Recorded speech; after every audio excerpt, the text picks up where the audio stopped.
तो ये कुछ समय पहले की बात है, एक कॉल आया, अननोन नंबर से था, तो कई बार इग्नोर किया और फिर एक रात को मैंने उठाई।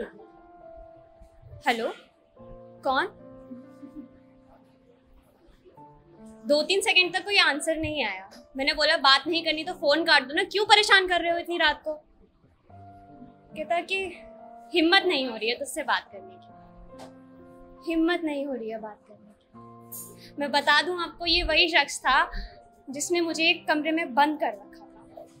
हाँ, देखा जाए तो उसने बंद नहीं किया था, लेकिन उसकी कुछ हरकतों ने मुझे एक कमरे में बंद कर रखा था। बात पिछले साल की है। पिछले साल कई सारी परेशानियां चल रही थी इर्द गिर्द, ये यूं कहूँ खुद ही बना रखी थी सारी परेशानियां।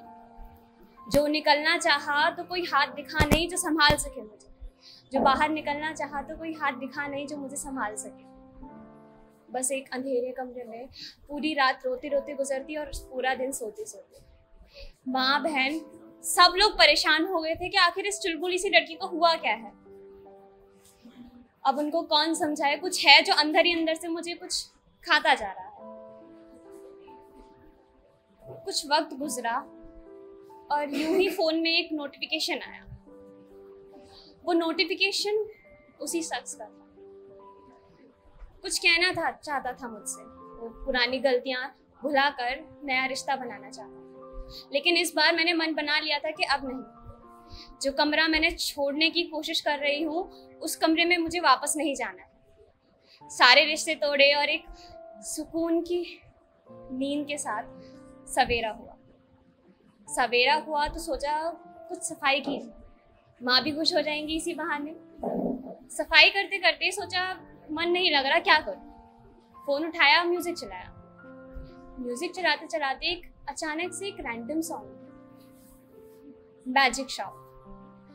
मैं बता दूं आपको, एक भी शब्द उसका समझ नहीं आ रहा था मुझे, पर ना जाने क्यों उसकी हर लाइन मेरे दिल में घर करती जा रही थी। गाना खत्म हुआ, उस सॉन्ग के बारे में सर्च किया। वो सारी बातें वो थी जो मैं काफी लंबे समय से सुनना चाहती थी। वो सारी बातें वो थी मैं किसी अपने से सुनना चाहती थी कि कोई तो हो वो मुझे समझे या मुझे उस अंधेरे कमरे से बाहर निकाले। वो गाना BTS का था, नाम तो सुना ही होगा। तो ऐसे ही देखते देखते थोड़े और सॉन्ग सर्च किए और न जाने क्यों सारे सॉन्ग्स जो है ना पसंद आते गए। हाँ, अब भी कुछ समझ नहीं आ रहा था, लेकिन न जाने क्यों सब कुछ अच्छा लग रहा था। इंटरव्यूज देखे, काफी उनकी पोएट्री सुनी जो वो एक दूसरे के लिए लिखा करते थे। इंटरेस्ट बढ़ा उनके बारे में और पढ़ा। इंटरेस्ट पढ़ने के साथ में जब उनके बारे में और पढ़ा तो समझ आया कि वो कितनी मेहनत करते हैं ना खुद को साबित करने के लिए, या यूं कहूँ हम सभी कितनी मेहनत करते हैं ना खुद को साबित करने के लिए, पर शायद वो मेहनत कहीं ना कहीं फीकी पड़ जाती, या यूं कहूँ एक मंच नहीं मिलता। वो 7 लोग थे, अलग अलग बैकग्राउंड से आते थे और छोटे से शहर के। एक छोटी कंपनी ने साइन किया था उन्हें, और उनकी मेहनत आज उनको पूरी दुनिया तक जानती है। उनकी मेहनत ही है जो आज पूरी दुनिया उनको जानती है। और यूं ही कोई फेमस नहीं हो जाता, कुछ ना कुछ बात तो सब में होती है।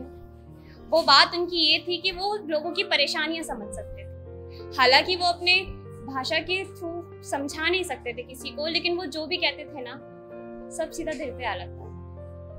और कुछ यूं ही हुआ, जब वो गाना खत्म हुआ था ना, उसके बारे में सर्च किया था और जो भी चल रहा था ना बहुत अच्छा लग रहा था, और बहुत अच्छा लग रहा था। और अब 1 साल हो गया है, लास्ट ईयर ही सुना था वो गाना, 1 साल हो गया है।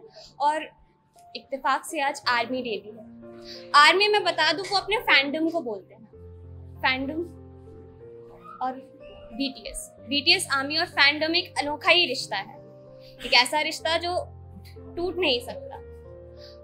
अभी काफी वक्त से, और हाँ अभी कुछ वक्त पहले से मैं सोच रही थी कि आखिर क्या करूं नेक्स्ट ओपन माइक में, कुछ समझ ही नहीं आ रहा था, कुछ फर्क ही नहीं था। सुबह उठी, ना जाने क्यों मन ही नहीं था आ जाने का। सुबह उठी तो मन ही नहीं था आ जाने का, क्योंकि कुछ प्रिपेयर ही नहीं कर रखा था। और फिर वो एक नोटिफिकेशन आया। वो नोटिफिकेशन मैं बता दूं इस बार BTS का था। आज ही सुबह एक नया गाना रिलीज हुआ है उनका, परमिशन टू डांस, और न जाने क्यों वो सुनते ही ना एक अलग ही जज्बात था जो मैं बयान नहीं कर सकती। न जाने कैसे वो सारी बातें समझ लेते हैं जो मैं कभी किसी से कह भी नहीं पाती। न जाने कैसे वो हर सारी बात कह देते हैं जो मैं दूसरों से सुनना चाहती हूँ।